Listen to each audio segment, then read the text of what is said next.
name is Heather, and I've been homeschooling for 9 years now. And even though I have not been doing it super long time, there's lots of moms I know that have been doing it for a very long time. I can still offer some advice. So to newbies or those that are just fed up or need some encouragement, I just want to give you 10 simple tips for homeschooling advice. So the number one is keep it simple. Okay, don't overcomplicate things. Just keep it simple, whether it's curriculum or teaching styles, just keep it simple. Number two is if something is working, don't change it. I know it's tempting to try to get on the bandwagon and try to find a new curriculum or a new style for everything, but you don't need to do that. If it's already working, don't mess with it, okay? Number three, remember that each child is unique. So they have their own learning style. They may be more visual or need more action or whatever. They're all unique. So don't try to fit them all in the same mold, even in your own family. That's the beauty of homeschooling, is you're doing it on your own. You can be unique. You can do your own thing. Okay, so each kid is unique and they need their own learning style. Not everyone will fit in the same box. And number four, concentrate on math and language arts. In the beginning, that's basically all you need to do, okay? Don't stress about having 10 topics and having these overloaded schedules for these little kids. These little kids just need the basics. So learn to read, learn to write, do your math, okay? Those are the simple things that you need to keep on from the beginning, so from kindergarten up. And don't stress too much about preschool. They're just playing and learning and having fun. So kindergarten, first, second, even, just focus on language arts and the math, and you can add in science and history and all that stuff later. There's no sweat with it. Number five, don't try to copy public school at home. Okay, it's kind of hard or tempting, especially if your kids have already been in public school and you pull them out to homeschool them. You're not trying to recreate public school at home. You're just trying to get them the education they need to succeed in life, either to graduate or to go on to college or just basic education. So you don't need to copy the public school model at home because you're going to stress yourself out because you're going to try to have a desk and everything that looks like in a public school, and it's unnecessary and it puts too much stress on you. Number six, don't compare. Don't compare. This is huge. There's people who are on totally different paths than you. Every family is unique. Everyone's doing their own thing. So don't try to, be so hard on yourself. You need to give yourself some grace. So, and if you're a believer, ask God for help. He designed your kids. He knows what they need. You just need to pray and ask Him to help you with each kid and their individual things that they need, their strengths and their weaknesses, and focus on that. Okay? So don't be so hard on yourself. Number seven, you don't have to copy the September through May schedule either. If you're in sports or you're in co-ops or things that you have to, then go ahead. For us personally, it didn't work. We tried that the first couple years, and the 1 week Christmas break and the 1 week spring break just wasn't flying. We couldn't get back on track. So for us, we like to keep it 1 year at a time. So like right now, we're doing school for 2017. That's our school year. So we start in January and then we're done by Christmas. We do 3 months on, 1 month off. Now, you're outside of the norm. It can be kind of scary, but there are a few people that do that, or they school all year and just take random weeks off. But for us, having 3 months on, 1 month off like that helps us to focus on just 12 weeks of school at a time. So we take April off, August off, and December off. And we have a whole month off, so you can plan trips, vacations. It falls, the December's off, so you're not only done with your school year, but you have the month of December off, because we're done by Thanksgiving, actually. So we have all the holidays off. So there's no holiday stress, we're open and free, and even in the homeschool community, everyone's stressing out over the holidays, and we're not. So you can focus on 12 weeks at a time, too. That way, as the teacher, you're not stressed out about all the load of work you have to do. And for the kids, it's great because if they fall behind or you have sick days or life happens, you have that month you can make up. So just keep your mind open. There's different ways. You don't have to do it day after Labor Day and quit when the public school does, because you're not in the public school. So remember that you can tweak this as necessary. Whatever fits your family, your lifestyle, go with it. And number 8, get plugged in. Get plugged in with homeschool support groups. If they have them in person in your town, awesome. If they don't, get hooked up online. There's Facebook groups all the time now. Just search, Google, whatever, but you need support. Support is key. So even if it's just active online group that you're involved in, you can at least get advice or help newbies if you've been doing it for a while. Get your kids hooked up in groups. Lots of things. There's park days, field trips, all sorts of stuff. So just check out what's going on around your city and your town. Number 9, take frequent breaks, okay? Your kids can only get so much. And I grew up in a public school. I went to public school. My husband went to public school. We weren't even going to homeschool our kids. It just kind of fell into our lap with our first, begging us to read when he was like 3.5. And so I bought a Walmart book and we went to it. And then little by little just started figuring out homeschool stuff.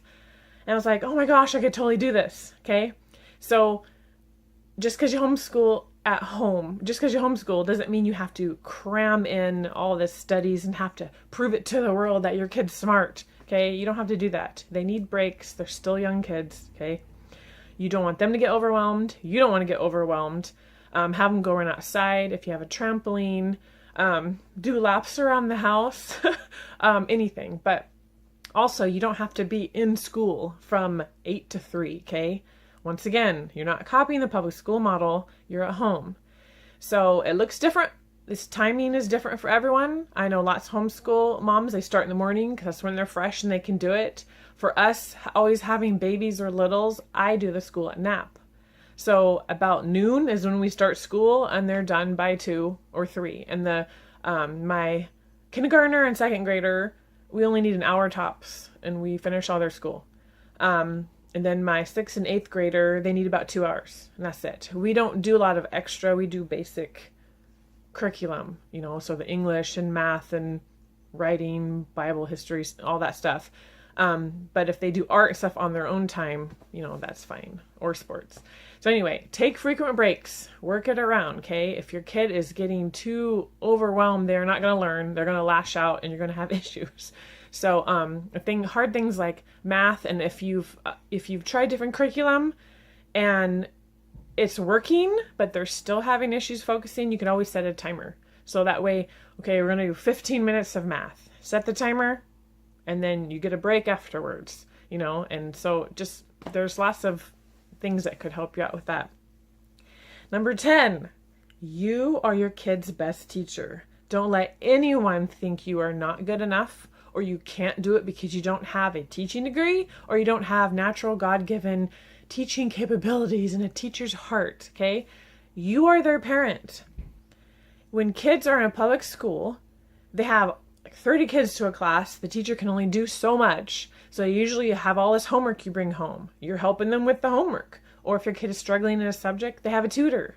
So you're like the same thing. You're like the teacher and tutor and everything rolled up in one. So if you get a curriculum, you find the curriculum that you like and works with you and your kid's learning style, and you do it, it's simple. Okay, you just do the school. You understand your kid the best. You know how they act, how much they can retain, how you need to talk to them. I have to talk to each of my kids different, especially when teaching them how to read.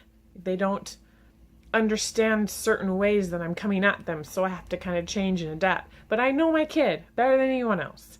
So you need to relax in that and know that you are your child's best teacher, okay? You know them better than anyone else. Don't let anyone tell you different. You can do this, okay? It's just like parenting, but you're just adding some books and stuff in it. And you don't need to separate it out either. It's like school time, you put on your teacher hat. I mean, you're always a teacher, you're always a mom because you're the parent, okay? So this is a journey. That's just 10 tips, and I'm sure there's a million more. But just start with these 10 tips, okay? And remember that this is a journey that's going to help you grow closer to your kids, and your kids closer to you, and you as a family, okay? So your relationship with your kids will get deepened and strengthened. And yes, you'll have good days. Yes, you'll have bad days. Okay, who doesn't want to pull their hair out? Even when your kid's in public school all day, you still feel like that. But your kids will flourish, okay, as they grow into who they were meant to be, and they're getting all the soil and nurturing that they need from being in this scenario. So they don't have the peer pressure of having to conform and act like everyone else in their peer group. I know I went through that. I was shy in school, and elementary, middle was okay. We moved a lot. It was hard for me to connect and fit in. If you don't wear certain kind of brand of clothing, or you don't have certain outgoing personality, or your parents didn't come from money, or your town doesn't know you, it can be hard for kids to fit in. And I have no idea what it's like nowadays. I know it's so worse, but we don't homeschool because of that. We don't homeschool out of fear. Okay, that is not a reason to homeschool. We want our kids just to have the best education possible for them, and we feel like this is what God called us to do. So this is our own opinion. I have plenty of friends that have kids in public school, charter schools, like unschooling. There's so many, okay? But we're all doing what's best for our children. So if you feel led to homeschool for whatever reason, do it. You can do it. Remember to keep things simple. Incorporate these 10 little tips. Get plugged in. Get support.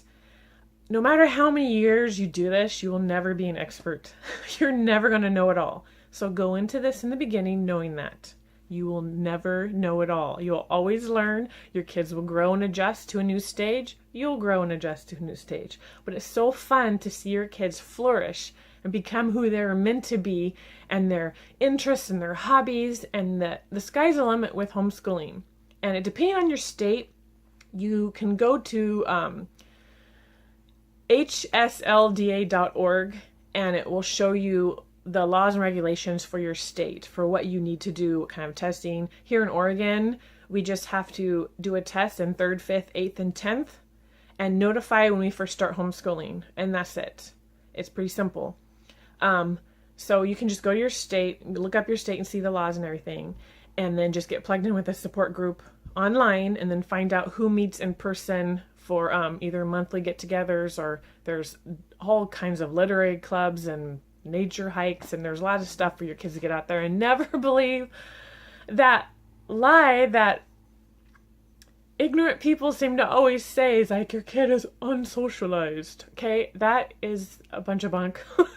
Homeschool kids actually are more socialized than us public schoolers, because when you go into the workplace, you're not working with everyone else who's exactly your same age and thinks the same and acts the same.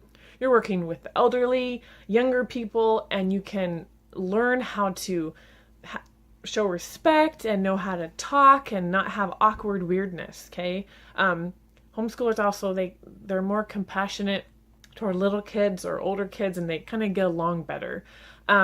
So there's lots of areas, especially if your kid's in sports, you get involved in these groups, and there's even homeschool prom, graduation, there's tons of stuff. So nowadays, there are so many people homeschooling, and not just Christians, and not just unschoolers and everything. Everyone does it. So I just encourage you to just take a deep breath and know that you are the parent. This is your school. You can do it however you want, and it actually can be pretty fun for both your kids and yourself. All right. Have a good day, and I hope this helps you a little bit.